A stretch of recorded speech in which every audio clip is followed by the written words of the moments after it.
Përpjekjet për të përmirësuar prodhimin dhe cilësinë në blegtorinë e Gjirokastrës kanë sjellë putjen e racave të reja, të deleve dhe dhive. Sipas krenar Veliut, veteriner pranë sektorit të veterinarisë aktualisht në këtë qark janë rreth 2000 dele dhe 200 dhi race. Bie në racën sana, racën dhi, edhe dele raca që vijnë më tepër nga Greqia, raca Asaf, Qotika, raca të përmirësuara, por jemi në një terren goxha të vështirë, është një punë goxha e vështirë, por është një sektor shumë i vështirë, pa mbështetje nuk ecë. Megjithatë, Veliu thekson se në 3 vitet e fundit, numri krerëve ka mbetur në stagnacion, pa ndonjë rritje të dukshme.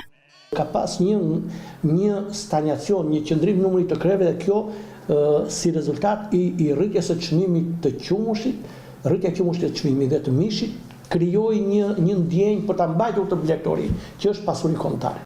Në Gjirokastër numërohen gjithsejt 265.000 krerë të imta dele dhe dhi dhe 12.500 gjedh. Sipas specialistëve të sektorit veterinar, skema kombëtare e mbështetjes për blegtori ka ndikuar ndjeshëm në rritjen e numrit të gjedhve të regjistruar në sistem, pasi fermerët po motivohen të formalizojnë aktivitetin e tyre dhe të përmirësojnë racat.